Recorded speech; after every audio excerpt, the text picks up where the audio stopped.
Continuamos en Proeconomía y Finanzas. Llegó el momento de saludar a nuestro entrevistado de la fecha. Estamos en comunicación a través de la plataforma Zoom con Rafael Lara. Él es director financiero de la Itaipú Binacional. Rafael, ¿cómo te va? Muchísimas gracias por participar del programa. Rafael, ¿nos ¿Cómo escuchás? estás?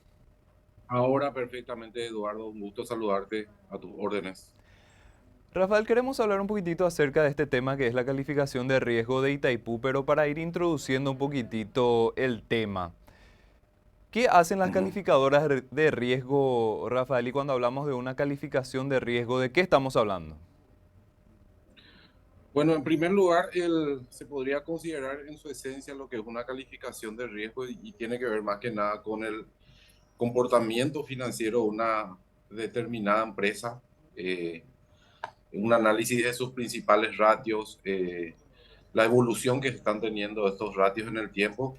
Y más que nada lo que busca una calificadora de riesgo es brindar información relevante a los inversionistas respecto a la marcha de una determinada empresa o entidad, a fin básicamente de que estos inversionistas o eventualmente acreedores de esta determinada empresa puedan tener información oportuna de lo que es la marcha de la empresa. Entonces, atendiendo ese criterio, una calificación de riesgo es un análisis bastante importante y bajo una perspectiva de continuidad de negocios en cuanto a su factibilidad financiera, y por lo tanto es fundamental para que para la imagen de la empresa en primer lugar, y indudablemente también para que en base a eso se vayan determinando futuros esquemas en los cuales esta empresa en primer lugar puede tener financiación, y en segundo lugar ir mejorando sus ratios en caso de que así de que lo necesite. Ahora bien, en el caso de Itaipú hay que tener en cuenta que la calificación viene dada a través de la aparición en su momento de la Electrobras en el mercado internacional de capitales, y dado que en su momento Itaipú era uno de los principales acreedores de la Electrobras, se hizo también necesaria esa calificación de Itaipú y un análisis estricto de Itaipú acá. Y eso es lo que se vino haciendo a lo largo de los últimos 10 o 15 años aproximadamente. Y finalmente se obtiene esta calificación luego de un análisis, una evolución que ha tenido en el tiempo, la cual bajo una perspectiva financiera es más que satisfactoria. ¿Cuáles son las calificadoras que califican a Itaipú precisamente, Rafael? Nosotros, la última calificación que tenemos fue Standard Poor's, y anteriormente fue Fitch. Ok.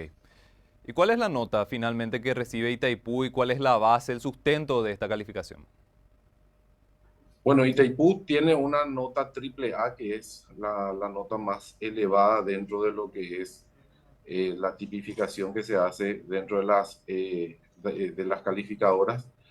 Y entre otras cosas, estas calificadoras se sustentan básicamente en las condiciones generales del mecanismo de definición de tarifa. También tiene que ver con eh, la construcción en sí de Itaipú, que ha llegado íntegramente a lo planeado, y también fundamentalmente con el último pago de deuda que ha tenido Itaipú, que fue el 28 de febrero pasado, donde básicamente se quedó sin tener esa línea correspondiente a deuda, y eso indudablemente genera un, una mejor posición financiera para replantear en un escenario en el cual se están hablando temas como tarifa, inclusive modificaciones del anexo C.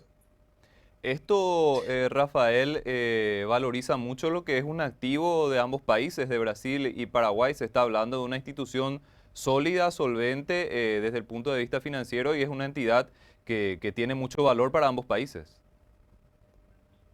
Indudablemente, ¿verdad? Itaipú es una entidad que en 50 años ha tenido una evolución. eh, la coyuntura económica de los países también fueron evolucionando, pero Itaipú, dentro de lo que se proyectó y la evolución que ha tenido, actualmente está en condiciones totalmente distintas del inicio, no solamente por la finalización en sí de la obra y la producción de energía en su máximo potencial, sino también por el hecho de que es una institución que ha aprendido de toda esta evolución y bueno, ahora corresponde para las altas autoridades replantear a ver hacia dónde vamos a ir como Itaipú para los próximos años. Ujú.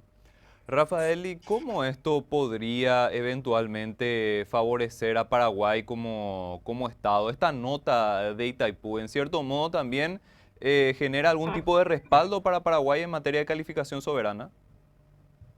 Y más que nada por una cuestión de imagen. Somos dueños de una empresa con la más alta calificación en los mercados internacionales.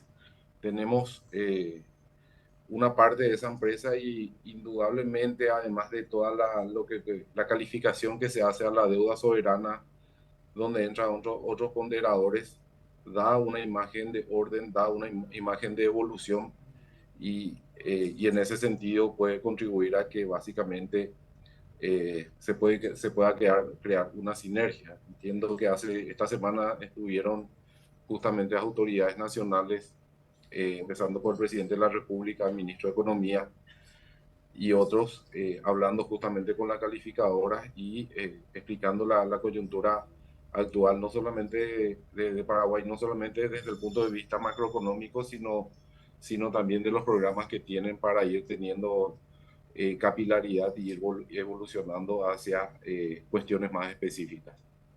El gran objetivo de Paraguay, Rafael, es alcanzar el grado de inversión. Justamente hablabas de un tema de imagen, teniendo Paraguay un activo tan importante como Itaipú, que lo respalda, que lo hace más sólido. Esto también tiene mucho que ver para ese objetivo, ¿verdad? Es una cuestión positiva.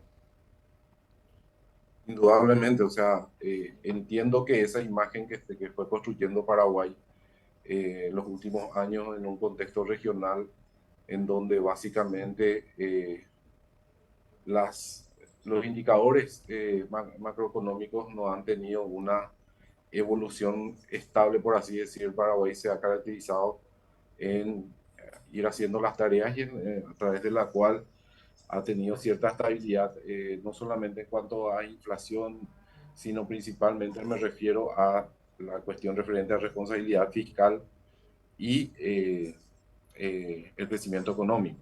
Ahora bien, si bien en algún momento se habla de que eh, nos hemos salido del rango meta de la meta fiscal, perdón, eh, tiene algo que ver toda la cuestión posterior al tema pandemia.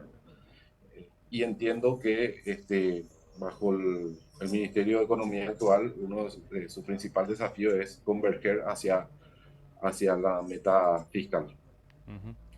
Rafael, el tema de la calificación de riesgo, eventualmente en el caso puntual de Itaipú, ¿podría ser un factor que sirva para pensar en el día de mañana de que Itaipú como empresa pueda participar de un mercado de bonos o no es ese un objetivo factible para la binacional? Y ese puede ser un escenario también interesante eh, que no hay que descartar, pero tampoco con esto quiero decir de que se está pensando o se está haciendo un escenario de emisión de corto plazo, de una posibilidad de financiamiento que tiene la entidad, tiene caja, tiene facturación, tiene un activo que es importantísimo y tiene esta calificación. Entonces, las condiciones, por así decir, para una emisión que pueda ser interesante y atractiva para las están dadas. Ahora bien, el destino de esa inversión es algo que también hay que definir porque eso también tiene mucho que ver con el apetito de riesgo que tienen los inversionistas. Eh, y eso ya es algo que se debe definir por parte de ambos países, dado que la emisión, sí, al tener el concepto de binacionalidad, tiene que ser una emisión acordada por el Consejo de Itaipú que lo componen ambos países.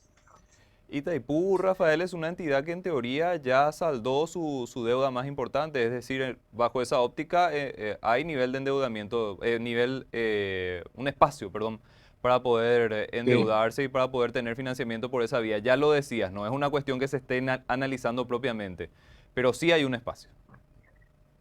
Así mismo, ¿no? Justamente pues se ha terminado de pagar esa deuda histórica. Hay que tener en cuenta que el mercado financiero internacional cuando se inició la obra de Itaipú no tenía los productos que tenemos actualmente por un lado y por otro lado las coyunturas a nivel mundial eran distintas, crisis de petróleo y ese tipo de cosas. Y así que Itaipú tuvo que recurrir a un financiamiento con garantía del Tesoro brasilero y esos financiamientos inicialmente fueron de corto plazo, ¿verdad? Eh, Dado que la capitalización se dio por parte de la ANDE y la Electrobras.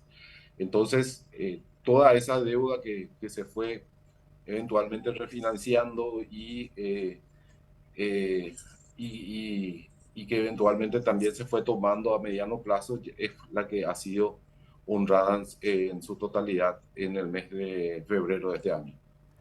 Rafael, desde un punto de vista interno, también considerando un poquitito lo que son los argumentos de la calificación, pero ustedes desde Itaipú, ¿cómo están viendo la situación financiera? Estamos hablando de una institución bastante sólida, ya estabas mencionando el tema de la deuda también, que fue una cuestión que ya se fue solucionando con el paso del tiempo y es prácticamente una mochila menos en la actualidad. ¿Qué perspectivas se tienen? ¿Cuáles son las cuestiones fundamentales o desafíos que se tienen que hacer frente durante los próximos años?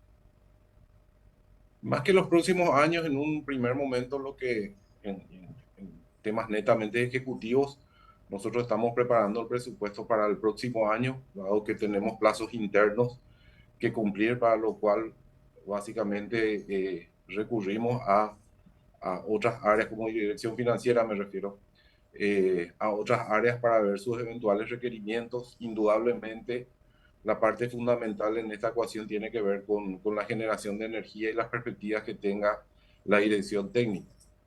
Sobre eso, planteamos un presupuesto o una tarifa que a consideración del Consejo de Administración y en base a eso se va delimitando todo el presupuesto en sí de la Itaipú y cuestiones que dentro de la tarifa tienen que ver no solamente con el gasto de explotación o servicio de la deuda como que ya no existe, sino también la parte correspondiente a royalties que se le ceden a los gobiernos. Entonces, estamos en medio de todo ese proceso. Para el mediano plazo, mucho va a tener que ver con la negociación que se haga respecto al anexo C, dado que el marco general, hablando en términos coloquiales, quien delimita la cancha y toda nuestra operativa y nuestro día a día es principalmente en lo que se refiere a la parte financiera fundamentalmente y de distribución de esos ingresos, tiene que ver con la parte del anexo C principalmente.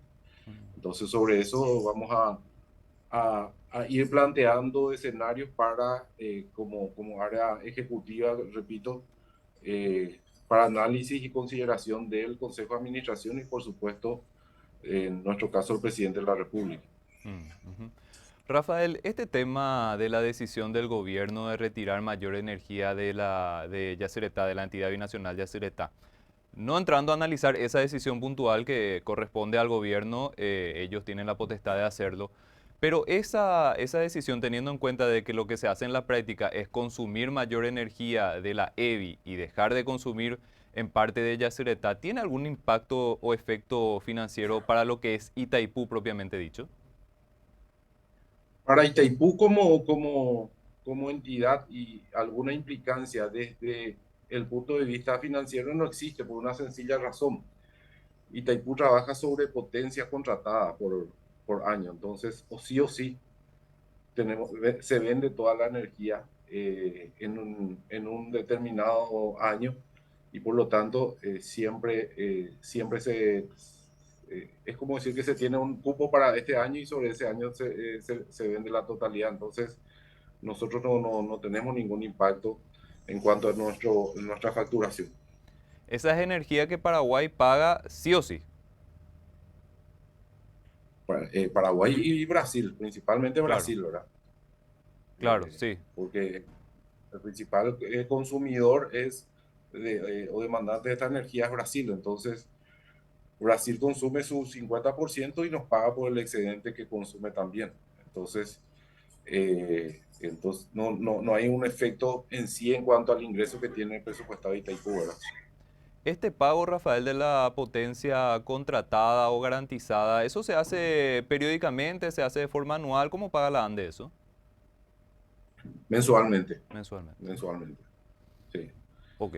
Eh, ellos tienen, nosotros facturamos como cualquier negocio normal, emitimos una factura y contra esa factura ellos van pagando el uso que van haciendo. Ok, Rafael, el gran desafío para el gobierno actual entonces es ir equilibrando de repente lo que son los costos de energía, teniendo en cuenta también ese juego financiero que hace mucho la ANDE para poder ir encontrando los mejores precios de venta de energía y ver la forma de que estos ligeros sobrecostos que se están generando en la actualidad con el mayor uso de la EVI no se trasladen al usuario final, ¿verdad? Es una cuestión que corresponde al gobierno paraguayo. No te quiero comprometer mucho con eso porque evidentemente vos estás de otro lado, estás del lado de Itaipú. Nosotros te agradecemos muchísimo tu tiempo, tu predisposición, Rafael, y esperamos contar con tu participación nuevamente en este espacio para poder conversar periódicamente acerca de los aspectos financieros de Itaipú. Con mucho gusto a las órdenes, es siempre un gusto trabajar y hablar contigo, así que a disposición. Muchísimas gracias, Rafael.